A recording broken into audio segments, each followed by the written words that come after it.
Let's proceed with the revision now. बच्चे, सबसे पहले सोगा का इंट्रोडक्शन जो मॉड्यूल कहता है, सेल्स ऑफ गुड्स एक्ट एक स्पेशल फॉर्म ऑफ कॉन्ट्रैक्ट ही है। मतलब कॉन्ट्रैक्ट ऑफ सेल जो होता है बच्चों, I repeat my words, contract of, क्या ये कॉन्ट्रैक्ट का ही एक पार्ट है? आवाज नहीं आई? और इसके लिए हमारे देश में कौन सा लॉ है बच्चे बताओ? Sales of. क्या ये लॉ पूरे इंडिया पे एप्लीकेबल है? कब से? सब बच्चे बताओ, इस लॉ में हम किसकी बात करेंगे? क्या हम सेल ऑफ गुड्स की बात करेंगे? और गुड्स का मतलब क्या होगा? अच्छा मुझे ये बताओ, मेरा डाउट सब बच्चों से, कॉन्ट्रैक्ट ऑफ सेल पे कॉन्ट्रैक्ट ऑफ सोगा लगेगा या कॉन्ट्रैक्ट एक्ट लगेगा? सोगा बना तो सोगा लगेगा, लेकिन क्या कॉन्ट्रैक्ट ऑफ सेल होता तो एक तरह का कॉन्ट्रैक्ट ही है। तो क्या मैं बोल सकता हूं सोगा कॉन्ट्रैक्ट ऑफ सेल पे दोनों लगेंगे? कौन कौन से बताओ? कॉन्ट्रैक्ट ऑफ सेल पे सोगा भी लगेगा और, लेकिन अगर किसी पॉइंट पे इन दोनों में कॉन्ट्रडिक्शन आया तो सोगा लगेगा। एग्जाम्पल आप बताओ, अगर कंडीशंस का ब्रीच होता है, जिन्होंने सोगा पढ़ा है, जिनको सोगा याद है, कंडीशन का ब्रीच होता है, लॉ मेकर ने सोगा में क्या बोला? आप कॉन्ट्रैक्ट कैंसिल करो, डैमेजेस लो। सोगा में ये लिखा है, बट कॉन्ट्रैक्ट एक्ट को याद करते हैं, अगर ब्रीच हो तो आप डैमेजेस मांगो, वहां पे कैंसिल के बारे में ऐसा कुछ भी। अब यहां पे कॉन्ट्रडिक्शन है दोनों लॉज में, तो जो चीज जहां कॉन्ट्रडिक्शन आएगा वहां पे सिर्फ सोगा की चलेगी। क्या बात क्लियर है? पढ़िए, the general provisions of Indian contract act apply to contract of सोगा also if they are not what is inconsistent? Contradictory. अगर कॉन्ट्रडिक्शन आएगी तो फिर कॉन्ट्रैक्ट एक्ट नहीं लगेगा, फिर सिर्फ कौन सा लगेगा? सोगा। अच्छा, जर्नल प्रोविजन से मेरा डाउट है, आप सब बच्चे बताओ, कॉन्ट्रैक्ट के जर्नल प्रोविजंस कौन से थे? Offer acceptance, capacity of parties, consideration. क्या कॉन्ट्रैक्ट ऑफ सेल्स जब हम करेंगे तो भी दोनों पार्टी 18 साल की होनी चाहिए? दोनों एक दूसरे को कंसिडरेशन देगी, एक ऑफर देगी दूसरी, यानी कॉन्ट्रैक्ट ऑफ सेल पे आप कॉन्ट्रैक्ट एक्ट तो लगा ही रहे हो, उसके जनरल बातें तो लगा ही रहे हो, और वो लगेंगी भी। अगर कुछ कॉन्ट्रडिक्शन, अगर कहीं कोई कॉन्ट्रडिक्शन आ गई, किस लॉ में कॉन्ट्रडिक्शन आ गई, फिर हम किसकी मानेंगे? सिर्फ सोगा की। क्या बात क्लियर? अच्छा, लास्ट पॉइंट, एक्सप्रेशंस का मतलब होता है वर्ड। कोई भी वर्ड है जो सोगा में यूज हुआ है बट सोगा में डिफाइंड नहीं है। कोई ऐसा वर्ड है मान लो जो कॉमन फास्ट सोगा में यूज तो हुआ बट उसकी सोगा में क्या नहीं मिल रही, तो उसकी डेफिनेशन कॉन्ट्रैक्ट एक्ट से बोरो कर लेना। मेरी बात समझ आई किसी को? कौन से वाले डेफिनेशन ले लेना। अब best example, contract of sale में कॉन्ट्रैक्ट का क्या मतलब है, ये सोगा में बता ही नहीं रखा, तो कॉन्ट्रैक्ट की डेफिनेशन अपन कहां से उठा लेंगे? कॉन्ट्रैक्ट एक्ट से। बोलो बच्चों, क्या ये बात क्लियर है अपन को? अब बताओ जी, डेफिनेशंस पे चलते हैं। मैं पूरा मॉड्यूल के आधार पे, जैसे मॉड्यूल में टॉपिक्स दे रखे, मैं मॉड्यूल से करा रहा हूं। आप अब मॉड्यूल देखने की भी जरूरत नहीं है, मैंने सारा मॉड्यूल के आधार पे ही चार्ट बना दिए हैं। बताओ जी, सबसे पहले बायर कौन है? गरिमा, बायर उस पर्सन को बोलते हैं जो गुड्स बाय करता है या एग्री टू बाय करता है। बाय मतलब ओनरशिप ले ली, और एग्री टू बाय का मतलब फ्यूचर में लेंगे ओनरशिप। सेलर कौन है? Common fast. सेलर का सेक्शन 213, बायर का सेक्शन 21। कोई मुझे लॉजिक देगा, सेक्शन नंबर इतने दूर दूर क्यों है? अल्फाबेटिकल ऑर्डर, बायर बी है, सेलर एस है। क्या बी और एस के बीच में काफी सारे अल्फाबेट्स और हैं? इसीलिए डेफिनेशन के नंबर बहुत बहुत दूर दूर है। क्या बात क्लियर है? सेलर की डेफिनेशन का सेक्शन 2(13), बायर की डेफिनेशन का सेक्शन। चलो मुझे ये बताओ, गुड्स का मतलब क्या है? गुड्स का मतलब every kind of other than, बस एक्शनेबल क्लेम, यानी हमारे डेटर्स, जिनसे हमने डेटर से पैसा लेना है उनके खिलाफ कोर्ट में जाओ, वो गुड्स नहीं होंगे। एक्शनेबल क्लेम्स प्रॉब्लम है, डेटर्स है, डेटर्स हमारे एक्शनेबल क्लेम्स होते हैं, पैसा नहीं दे रहे उनके खिलाफ केस करो। अगला वर्ड मनी। मनी, जितनी भी मनी है ना बेटा, जो मनी सर्कुलेशन में वो गुड्स नहीं हो सकती। क्यों नहीं हो सकती? अगर हम उसे गुड्स मान लेंगे तो उसके बदले में हम क्या लेंगे? क्या बात क्लियर है?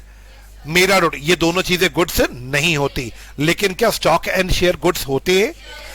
उगती हुई फसलें, घास, और वो सारी चीजें जो लैंड से अटैच है, पेड़, अगर उन्हें जमीन से काटा जाएगा तो वो गुड्स माने जाएंगे। किसी को याद आ रही है ये बातें? हाँ जी। नेक्स्ट सवाल, गुड्स में टैंजेबल गुड्स आएंगे या इनटैंजेबल आएंगे?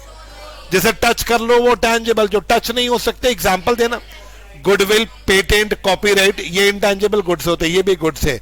बेटा debt, debt is not a movable property और goods. Why? Debt is a actionable claim. हमने डेट हमारा एक एक्शनेबल क्लेम है. बेटा बैंक की एफडी होती है, सुना हो आपने एफडी? मॉड्यूल कहता है बैंक की एफडी जो है वो एक कागज होता है. एग्री? उसे हम गुड्स की तरह कंसिडर करेंगे. क्या मैं अपनी एफडी बेच सकता हूं किसी को? बिल्कुल, एफडी गुड्स होते हैं. कोर्ट की डिक्री आई, डिक्री बोलते कोर्ट का फैसला. कोर्ट का फैसला आया, अश्मीत सिंह आपको कोर्ट कह रहा है, अश्मीत सिंह आपको 10 लाख देगा. अनिल, मुझे 10 लाख मिलना है. किसने देना है? अनिल ने. आदित्य का मैंने 10 लाख देना था. क्या मैं ये कोर्ट के कागज आदित्य को दे सकता हूं? आदित्य मेरी जगह अनिल से तुम ले लो. कमन फास्ट. लॉ मेकर ने क्या बोला? कोर्ट का फैसला भी क्या होते हैं बताओ? क्या हम एफडी और कोर्ट का फैसला आगे किसी और को ट्रांसफर कर सकते हैं? बोलो बच्चों, क्या ये बात क्लियर है? अब कुछ और डेफिनेशन. प्रॉपर्टी का मतलब क्या होता है? ओनरशिप का एक और वर्ड क्या है बताओ? बेटा क्या कॉन्ट्रैक्ट ऑफ सेल में हमें ओनरशिप ट्रांसफर करनी पड़ेगी? कौन किसको ओनरशिप ट्रांसफर करेगा? बच्चे डेफिनेशन इंसॉल्वेंट की. What is insolvent? कोई ऐसा पर्सन जो इंसॉल्वेंट हो चुका है, जो अपने डेट्स पे कर पा रहा है या अपना कर्जा पे नहीं कर पा रहा. सीजेस टू पे हिज डेट, जो अपने डेट्स पे. बच्चे प्राइस का मतलब क्या है? हमें पैसा चाहिए, मनी कंसिडरेशन. हमें मनी चाहिए.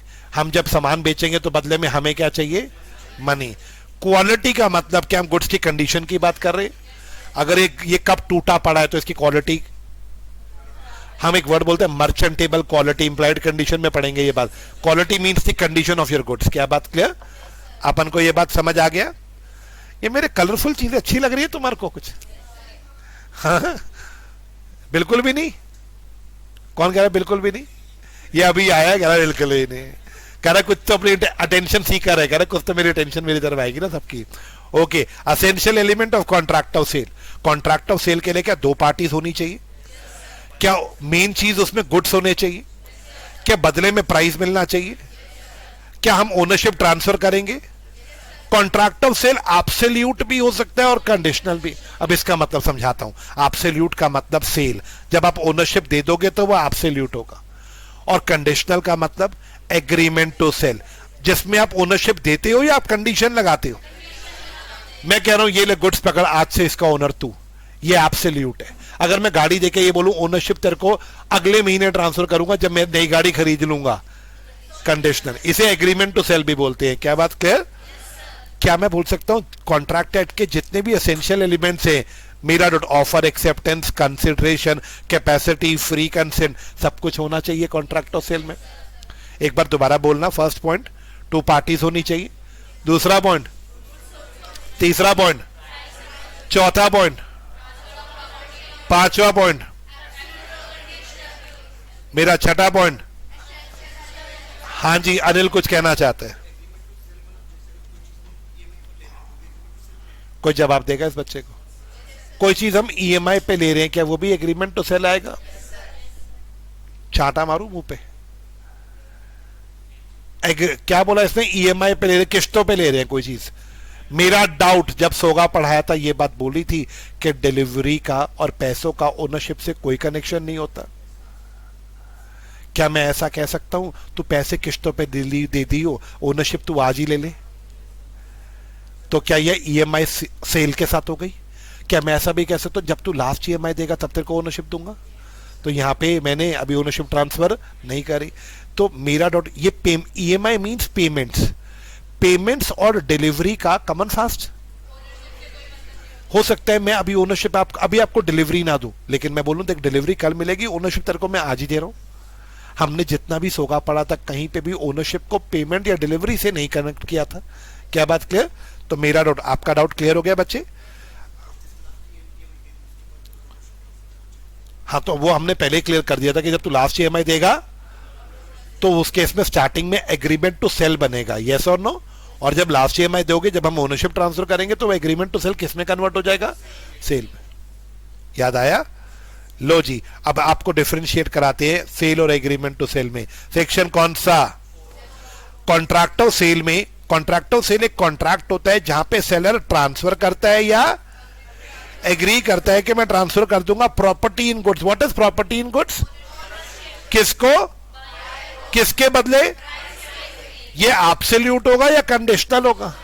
ओनरशिप दे दी, एब्सोल्यूट है, ओनरशिप अभी नहीं दे रहे, बाद में देंगे। अगर ओनरशिप दे दी तो उसको सेल बोलेंगे, और अगर पढ़िएगा third point, where under the contract property in goods is transferred to buyer then it is, हाँ जी, and where property is to be transferred in or subject to some condition then it is called ATS. अगर हमने ये बोला ownership तेरे को future time पे देंगे, अगले महीने देंगे, तो वो क्या है? अगर हम कंडीशन लगा दे, मैं तेरे को इस गाड़ी की ओनरशिप तब दूंगा जब मेरी खुद की नई गाड़ी आएगी, कंडीशन लगा दी, ये भी क्या है बताओ? अब चौथा पॉइंट बताना, एग्रीमेंट टू सेल, सेल कब बनता है? ऑन एक्सपायरी ऑफ टाइम, 1 महीने बाद, या फिर जब कंडीशन फुलफिल हो जाए।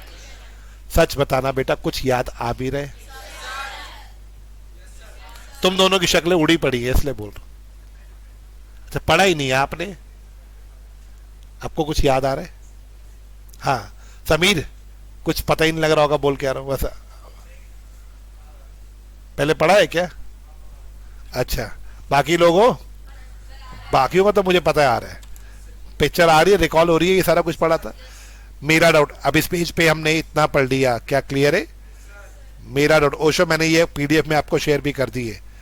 अरे मैं तो अगले पेज पे भी चला गया, मैंने 2 पेज पढ़ दिए है ना, जोश जोश में 2 पेज पढ़ दिए।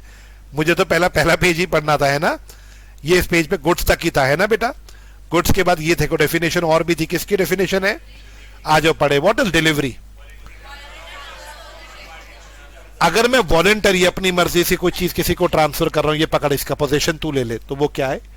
जबरदस्ती या voluntary? Delivery can be actual, constructive, symbolic. सामान फिजिकली किसी को दे दोगे तो वो क्या है? अगर सिर्फ सिंबल दोगे, चाबियां दोगे, पर्ची दोगे, देखो चाबी और पर्ची को बोलते टोकन। जब टोकन दोगे, एग्जाम्पल, गाड़ियों की चाबी एक टोकन है, गोडाउन की पर्ची एक है। When there is delivery of a thing in a of something else, गाड़ी के लिए मैं चाबी दे रहा हूं, क्या बात क्लियर? तो वो कौन सी डिलीवरी है? अच्छा, व्हाट इज कंस्ट्रक्टिव? जिसमें सिर्फ पेपर्स में, गोडाउन में पहले माल आदित्य का पड़ा था, अब गोडाउन में आदित्य ने माल मुझे बेच दिया, मैंने गोडाउन कीपर को क्या बोला? आज से ही आदित्य का नहीं। क्या सर वो पेपरों में लिखेगा आदित्य की जगह? सामान तो जहां पड़ा है। when it is affected without any, जहां सामान पड़ा वहीं पड़ा रहेगा, सिर्फ कागजों में डिलीवरी एक इंसान से दूसरे को हो जाए।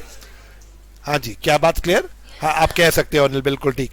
अब गुड्स का मतलब, गुड्स हमने अभी डेफिनेशन में पढ़ा था, goods can B existing, they can be future, they can be continue. बताओ जी, एग्जिस्टिंग गुड्स वो गुड्स हैं जो कॉन्ट्रैक्ट ऑफ सेल के समय एग्जिस्ट करते थे, जिस समय कॉन्ट्रैक्ट बन रहा है उस समय। अच्छा, existing goods can be A B C, specific goods, ascertain goods, unascertain. चलो जी, वो गुड्स जो दुकानदार ने दुकान में पड़े हैं वो एग्जिस्टिंग है। अब उस समय, जिस समय आप दोनों पार्टीज ने गुड्स को देख के क्या कर दिया? अगर कॉन्ट्रैक्ट के समय मेरे को दुकानदार ने कहा ये वाली बॉटल चाहिए, मैंने कहा हाँ यही वाली बॉटल चाहिए, तो ये कौन से गुड्स है? क्या बात कर? अगर मैंने कहा ग्रीन बॉटल चाहिए, कहता है मैं निकलवा देता हूं गोडाउन से, अनसर्टेन गुड्स। अनसर्टेन पढ़ना, they are the goods which are not, क्या बात clear? They are indicated by description और सैंपल। भैया ग्रीन बॉटल चाहिए, मैं डिस्क्रिप्शन दे रहा हूं, वो कहता है ये देख लो, मैंने कहा ये वाली, कहता है ये तो सैंपल है, आपको ये चाहिए अंदर से निकलवा देता हूं। क्या ये अनसर्टेन गुड्स है? और जब निकलवा दिए जाएंगे तो ये क्या बन जाएंगे? Ascertain goods are those. बच्चे ना मुझसे बोलते सर स्पेसिफिक और असर्टेन में फर्क क्या है? डेफिनेशन देखना, बारीक सा फर्क है। हाँ जी, ascertained goods are those which are identified in accordance with the, यहां लाइन पढ़ना, और स्पेसिफिक के डेफिनेशन में पढ़ना। क्या समझ आया? कोई बच्चा फर्क बताएगा? कॉन्ट्रैक्ट के समय अगर पहचान लिए, कॉन्ट्रैक्ट बनने के बाद गोडाउन से निकल के बाद में पहचाने असर। क्या लाइन समझ आया? फर्क मेरा रोड कुछ कुछ आया याद? हल्का हल्का तो याद आ गया। खुश हो रहे मेरे कई बच्चे, बहुत प्यारे प्यारे बच्चे खुश हो रहे हैं। हाँ जी। Now what is future goods? यानी बड़ा करने के चक्कर में ना मेरा जूम से आउट हो जाता है। Future goods means the goods to be manufactured और ये समरी ऐसी समरी है कि कोई बच्चा लास्ट मोमेंट पे अगर इतनी भी लर्न करके चला गया ना तो भी काम, मैंने लीगल भाषा लिखी है, ऐसा नहीं है कि मैंने बिल्कुल ही देसी कर दिया। क्या बात क्लियर? अच्छा, व्हाट इज कंटीजेंट गुड्स? भैया बॉटल चाहिए, कहता कल मिल जाएगी। भैया बनानी है? नहीं भैया मुझे भैया बॉटल चाहिए। कहता मैंने अभी सेलर को मैंने कहा मुझे बॉटल चाहिए, कहता कल मंगवा दूंगा। यानी उसने अभी मंगवाई नहीं है, वो एक्वायर करेगा फिर मुझे देगा। ये फ्यूचर है या कंटीजेंट है? कल मंगवा दूंगा फ्यूचर है, क्योंकि अभी एक्वायर किए नहीं, अभी उसने एक्वायर। मेरा मैंने कहा बाबूजी कल आ जाएंगे, कहता यार कंफर्म नहीं है, आ भी सकते हैं और नहीं भी आ सकते। तो जहां डाउट आ जाए कि हो भी आ भी सकता है और नहीं भी आ सकता है, वो फ्यूचर क्या बन जाएंगे? The acquisition of which by the depends upon some. ऐसे गुड्स को क्या बोलते हैं? बोलो बच्चों, कुछ आया याद? बेटा आपको नहीं आ रहा रिकॉल? हाँ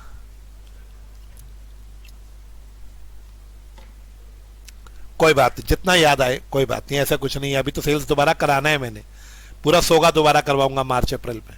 मार्च में कॉन्ट्रैक्ट दोबारा कराऊंगा, अप्रैल में पूरा दोबारा कराऊंगा। ये तो रिवीजन है, पूरा डिटेल में दोबारा कराऊंगा। क्या बात क्लियर? और बोल देना कुछ और भी कराना दोबारा, पार्टनरशिप कहोगे वो भी करा दूंगा दोबारा। रिवीजन तो अलग है ना, मैं तो पूरा दोबारा कह रहा हूं करा दूं। हाँ जी। अच्छा, डॉक्यूमेंट ऑफ टाइटल किसको बोलते हैं? मेरा document of title includes bill of lading को याद कराएगा। बिल ऑफ लेडिंग क्या था? कमन शिप वाले देते हैं। डॉक वारंट जो गोडाउन पे माल पड़ा वहां मिलता है। वेयर हाउस सर्टिफिकेट सेम बात, वेयर हाउस से मिलता है। वॉर फिंगर सर्टिफिकेट जिनके गोडाउन कहां पे है? डॉक पे है। हाँ जी। रेल की पर्ची, ये क्या था? Multi modal transport document. अगर एक से ज्यादा मोड ऑफ ट्रांसपोर्टेशन यूज हो रहा है, शिप भी आ रही है और तो वो मल्टी मॉडल क्या ये डॉक्यूमेंट सब, इन सबको बोला जाता है डॉक्यूमेंट। और any other document used in the as a proof of possession. और डॉक्यूमेंट ऑफ टाइटल की सबसे खास बात क्या होती है? डॉक्यूमेंट ऑफ टाइटल की खास बात ये होती है बच्चों के, जिसके पास ये होता है ना, वो अगर उसके बैक साइड पे किसी दूसरे का नाम लिख के अपने साइन कर दे तो ओनरशिप वो किसी और को दे सकता है। बात समझ रहे हो? इनके बैक साइड पे सिर्फ एंडोर्समेंट करनी होती है। मैं क्या वर्ड यूज कर रहा हूं? मान लो मेरे पास एक रेलवे की पर्ची है, उसमें मेरा नाम लिखा है, क्लियर? मैं शैली को पर्ची के बैक साइड पे लिख दूं टू शैली, साइन अपने कर दूं, क्या रेलवे अब माल मेरी जगह शैली को दे देगा? क्या बात क्लियर? इनके थ्रू मैं अपना कंट्रोल किसी और को दे सकता हूं, यस और नो? लेकिन अब हाँ जी, डॉक वारंट, कमन डॉक वारंट, जब बंदरगाह पे आपका सामान पड़ा है ना, वहां पे मिलता है डॉक वारंट। मेरा डाउट,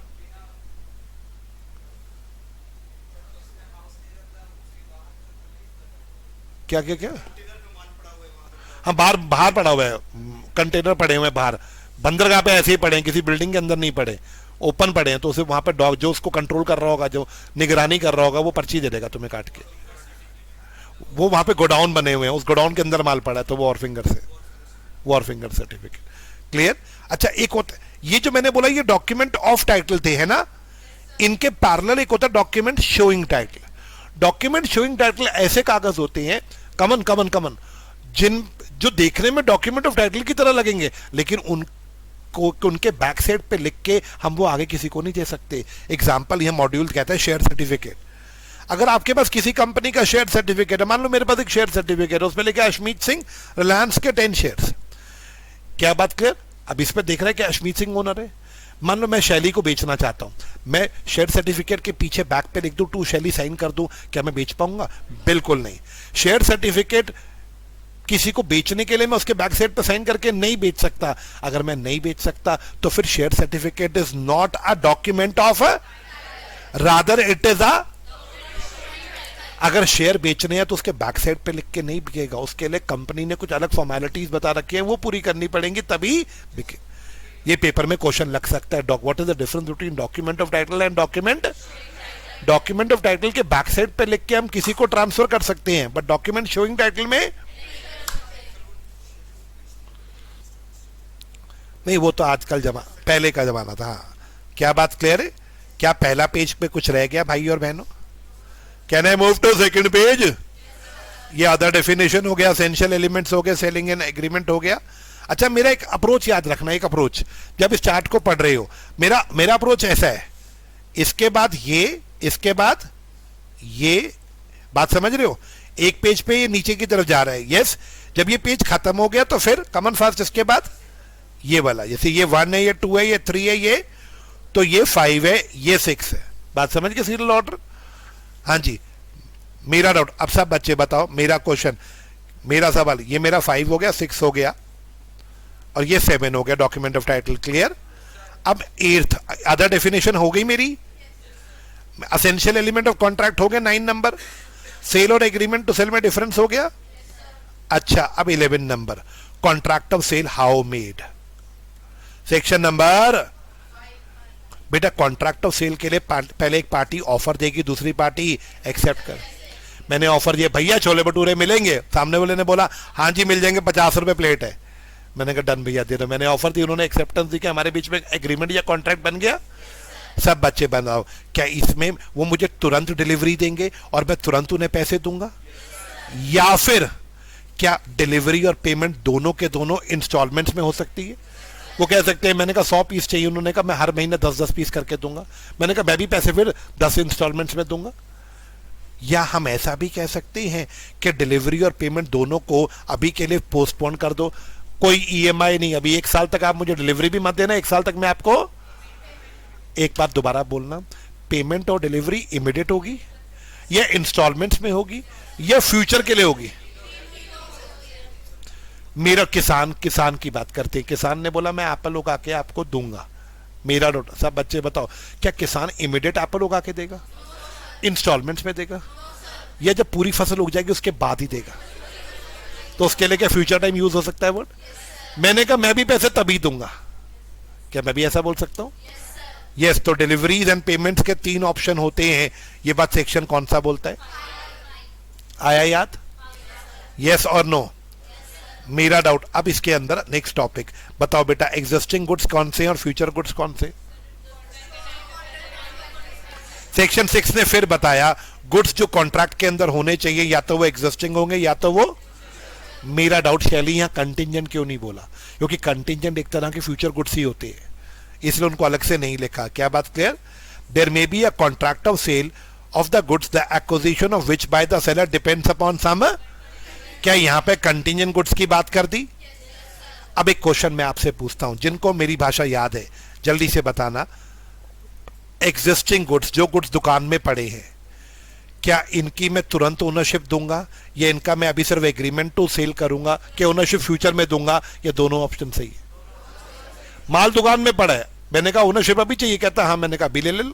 दूसरा ऑप्शन हो सकता है मैं ओनरशिप अभी दे दूं, हो सकता है मैं ओनरशिप, यानी एग्जिस्टिंग गुड्स के लिए सेल भी संभव है और, लेकिन फ्यूचर और कंटिंजेंट गुड्स के लिए कभी सेल नहीं होगा, हमेशा क्या होगा? क्यों? जो गुड्स अभी बने ही नहीं उन्हें आप ओनरशिप कैसे ट्रांसफर कर सकते हो? क्या मेरी बात समझिए? अब कई बार क्या होगा, लॉ मेकर कहते हैं, कई पार्टीज ऐसा बोलेंगी ना कि फ्यूचर गुड्स है, फ्यूचर गुड्स अगले साल बनेंगे, मैं ओनरशिप अभी ट्रांसफर कर रहा हूं। अगर कोई फ्यूचर गुड्स की सेल करने की कोशिश करे, लॉ कहते हैं उसको वर्ड मत मानना, वो कहता है सेल, तुम उसको मान लेना एग्रीमेंट टू सेल। क्या बोला लॉ मेकर ने? पढ़िएगा लॉ मेकर ने क्या लिखा, where under a contract of sale seller purports, purports का मतलब कोशिश, सेलर कोशिश कर रहे हैं कि मैं सेल कर दूं। किसकी सेल कर दूं दोस्तों? तो लॉ क्या कंसिडर करेगा? लॉ तो मानेगा वो क्या है बताओ, एग्रीमेंट टू सेल। बोलो बोलो, अरे बोलो बोलो। ओशे मेरे लिए रिवीजन कराना बहुत मुश्किल लग रहा है। हाँ जी, अगर आपको चार्ट्स पसंद आए तो बता देना, मैं पूरे सिलेबस के बना दूंगा ऐसे कलरफुल। हाँ जी, कलरफुल बनाएंगे यार, थोड़ा फील आ रहा है पढ़ने का। पता है हमारा माइंड जो है ना, वो ऐसी उल्टी पुल्टी चीजें देख के ना जरा खुश होता है। वो सड़ी सी एक ही कलर के फॉन्ट देख देख के ना पक जाता है। हाँ, मैं कसम से रात को मैं 1:30 बजे तक मैं पता क्या सोच रहा था, बस जब मेरे को नींद आ गई उस समय, नहीं तो मैं सेलर और बायर की ना डाउनलोड कर रहा था 2 फोटो में, एक को सेलर दिखा रहा था और एक को वो डेफिनेशन में 2 फोटो में लगा रहा था, एक सेलर और एक बायर। मैं कहा ये थोड़ा और अट्रैक्टिव हो जाएगा, लेकिन अभी के लिए इतना बहुत है। अगले बैच के लिए मैं पिक्टोरल भी कर दूंगा इसके अंदर। क्या बात क्लियर? अभी गुड पेरिशिंग, पेरिशिंग क्या होता है? यहां पे खराब सामान की, खराब ब्रेड पे कीड़े चल रहे वो लगा दूंगा फोटो, एक कोई अच्छा से समझ आ रहा है पेरिशिंग क्या होता है, समझ आ जाएगा, है ना? हाँ जी, मेरा डाउट, यस मैं कर दूंगा वो कब, अगले बैच में। एक एक बैच के अंदर एक एक डेवलपमेंट बहुत है बेटा। 1:30 बज गया था, पता लगा वो भी कर रहा होता तो 3-4 बज जाते रात के।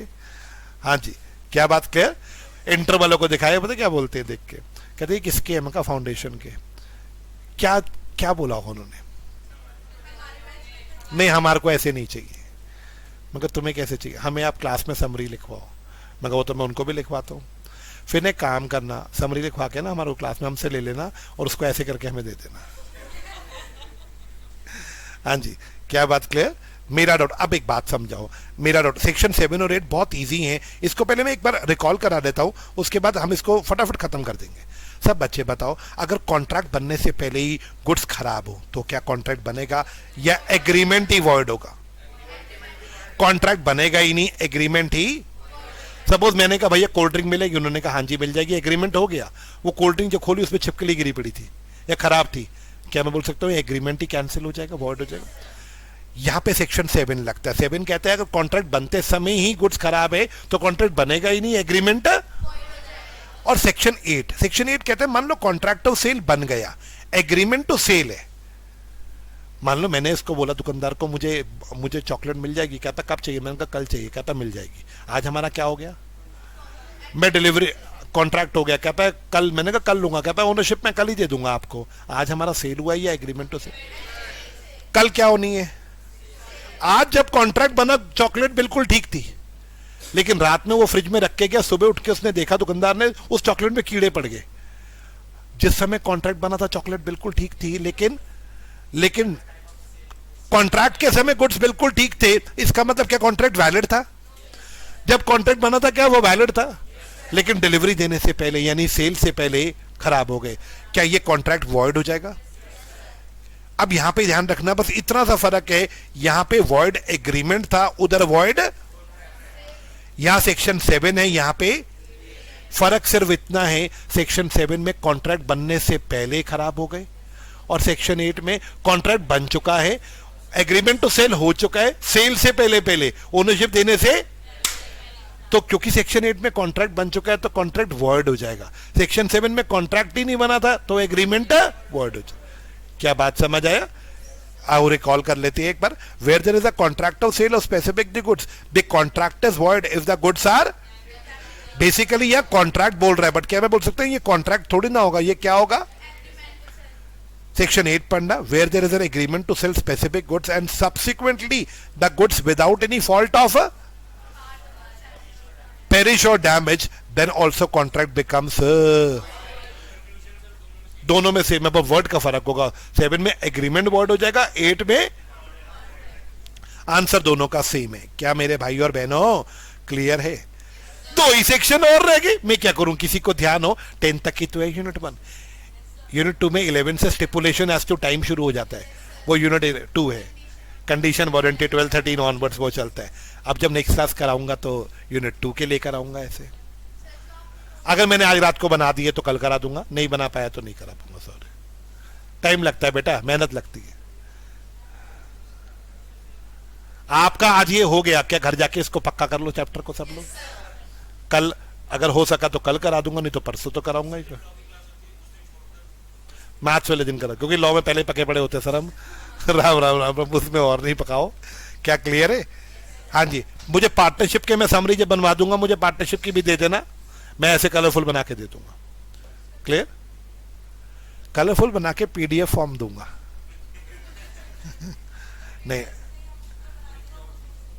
प्रिंट करा दूंगा, टेंशन क्यों ले रहे हो?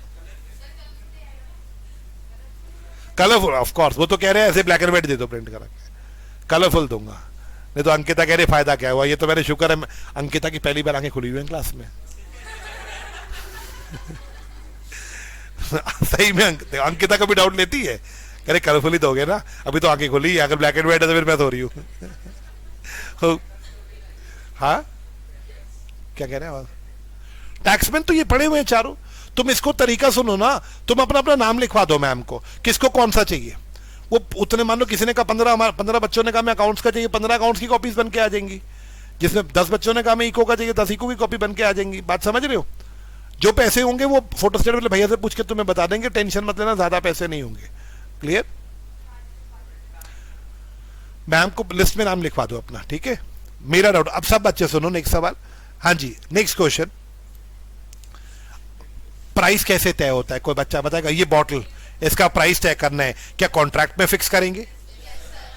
कॉन्ट्रैक्ट में बायर ने बोल दी, सेलर ने बोल दिया भाई 20 रुपए की बोतल है, ये सेलर बोल देगा या बायर बोल देगा? यस और नो? या फिर कोई मैनर बता देंगे कैसे फिक्स होगा? ऑप्शन 1, या तो कॉन्ट्रैक्ट में फिक्स कर देंगे या फिर फिक्स ना करके।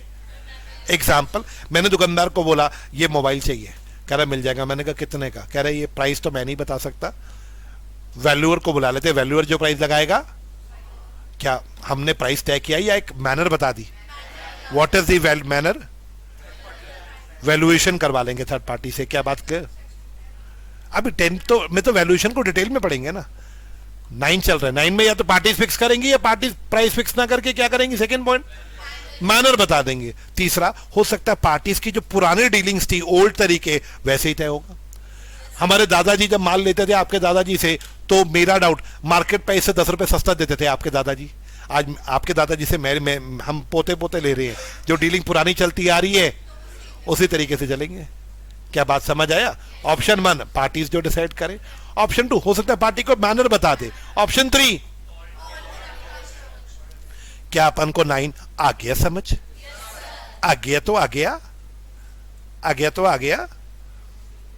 मेरा डाउट, थर्ड वाला दब गया ना ब्लैक कलर में? हाँ जी, वो थर्ड दब गया, व्हाइट ना हो ना, दब गया। ये सोच के देख के दबा क्यों होगा, मेरी आंखें बंद हो रही होंगी। मैंने कहा 1:30 बज रहे थे, मेरे को कुछ ऐसा झपकी झुपकी लगी होगी और मैंने ध्यान ना देके उसको सीधा टर्न ऑफ कर दिया होगा system. Clear? Agreement to sale at valuation, section 10 क्या बोलता है? अगर हमने मान लो ये बोला था 9 में कि इसका प्राइस कौन तय करेगा? कोई वैल्यूअर तय करेगा। क्या बात? इसको एग्जांपल भी याद है, बिल्लू कबाड़िया। He remember my example I give. हाँ जी, मेरा डाउट। अब आप बताओ, हमने तय किया था इस गुड्स का प्राइस एक वैल्यूअर तय करेगा, बिल्लू कबाड़िया, और बिल्लू कबाड़िया ने वैल्यूएशन नहीं करी। वैल्यूएशन नहीं हो पाई तो कॉन्ट्रैक्ट कंटिन्यू रहेगा या एग्रीमेंट वॉइड हो जाएगा? वैल्यूएशन ही नहीं हो पाई तो प्राइस निकल ही नहीं पाएगा, एग्रीमेंट वॉइड हो जाएगा। बट वैल्यूएशन बिल्लू कबाड़िया ने नहीं करी, लेकिन आप गुड्स खा चुके हो, यूज कर चुके हो। मैंने कहा तू ले जा, प्राइस हम बिल्लू कबाड़िया से निकलवा लेंगे। तुमने फोन ले लिया, यूज कर लिया, तोड़ भी दिया। बिल्लू कबाड़िया कह रहा है मैं प्राइस नहीं निकाल सकता, तो क्या मैं बोल सकता हूं उस केस में तुम्हें हमें एक रीजनेबल प्राइस देना पड़ेगा, क्योंकि तुमने हमारी चीज को यूज कर लिया। अब तीसरा पॉइंट क्या था याद है? अगर बिल्लू कबाड़िया को कोई पार्टी रोक रही है प्राइस बंद निकाली हो, तो जो पार्टी रोक रही है वो डिफॉल्टिंग है, वो शरीफ पार्टी को डैमेजेस देगी। I repeat 3 points. पॉइंट 1, अगर हमने ये बोला था प्राइस कोई कबाड़िया कोई वैल्यूअर निकालेगा और वो वैल्यूअर नहीं निकाल पाता प्राइस, तो एग्रीमेंट कैंसिल हो जाएगा। सेकंड पॉइंट, बट अगर तुमने सामान यूज कर लिया, वेरी गुड, रीजनेबल प्राइस पे करो। तीसरा, अगर कोई पार्टी जानबूझ के रोक रही थी प्राइस पे, इसके अलावा क्या है सर यूनिट 1 में? इसके अलावा 2 या 3 डिफरेंसेस है, मॉड्यूल से करना बहुत इंपॉर्टेंट है। इस बार फाउंडेशन में पार्टनरशिप और को ओनर के बीच में डिफरेंस आया था। मेरी बात समझ गए? डिफरेंसेस को हल्के में मत लेना मॉड्यूल के अंदर से। 3-4 इसमें डिफरेंस मिलेगा, सेल और एग्रीमेंट टू सेल का, सेल और हायर परचेज का, और सेल और बेलमेंट का। ऐसा ये 3 डिफरेंसेस आपने मॉड्यूल में से करने हैं। जो पॉइंट नहीं समझ आएगा मुझे बताना, मैं समझा दूंगा मॉड्यूल से, बट वो पढ़ के आना है। क्लियर? इस बच्चे का डाउट है sir what is reasonable price? जो मार्केट में जायज प्राइस चल रहा है। मैंने आपको केले दिए, मैंने केले का प्राइस कहता यार बिल्लू कबाड़िया तय करेगा, एग्जाम्पल। अब बिल्लू कबाड़िया तय कर नहीं रहा, उतनी देर में तुमने 6 केले खा लिए, तो क्या जो 6 केले का मार्केट प्राइस है वो तो तुम्हें देना पड़ेगा। क्या ये बात क्लियर? तो चलिए unit 1, it took only half hour to complete unit 1, 30-35 minutes लगे, और हंसी मजाक भी हो गया और